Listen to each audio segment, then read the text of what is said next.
Бала кезіңізден бері сүтке араластырған соданың дәмі бәріңізге таныш шығар. Бұл қоспа әлі күнге дейін жөтел кезінде сізге ерекше әсер етеді.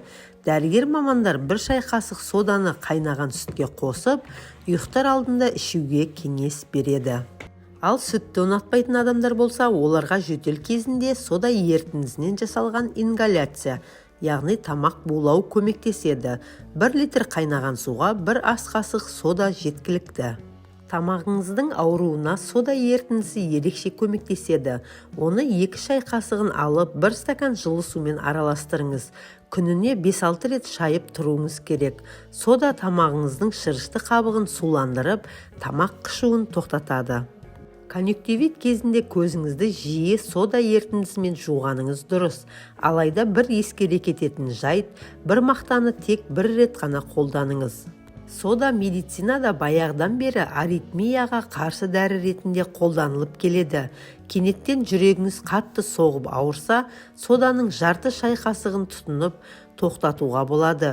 Гипертония кезінде өте пайдалы. Ағзадағы сұйықтық пен тұзды шығарып, артериялық қысымды төмендетеді. Соданы шай қасықтың жартысына салып, дәріңізбен бірге тұтыныңыз. Қоғамдық көліктерде басыңыз айналып құсқыңыз келсе, өзіңізбен бірге ас содасын алып жүруді ұмытпаңыз.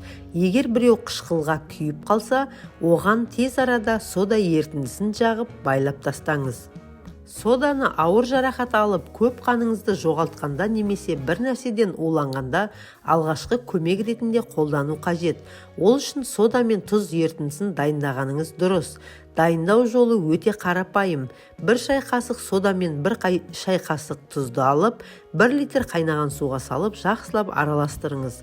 Дайын болған соң әр 5 минут сайын тұтыныңыз.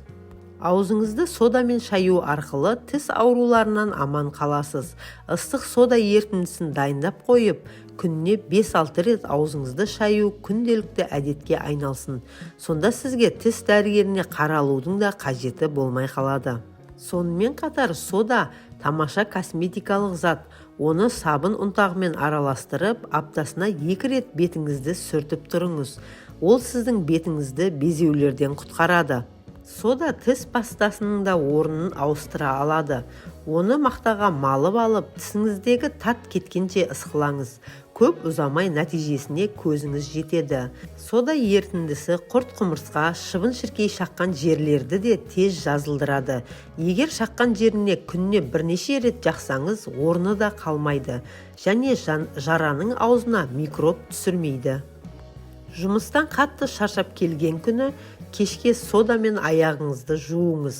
5 ас қасық соданы 10 литр жылы сумен араластырсаңыз жетеді. Содан кейін 15 минут аяғыңызды суға салып уқалаңыз. Шаршағаныңыз бірден басылады.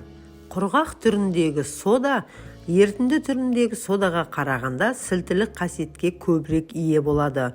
Ұзақ уақыт терімен байланыста болса, тері тітіркенуі мүмкін.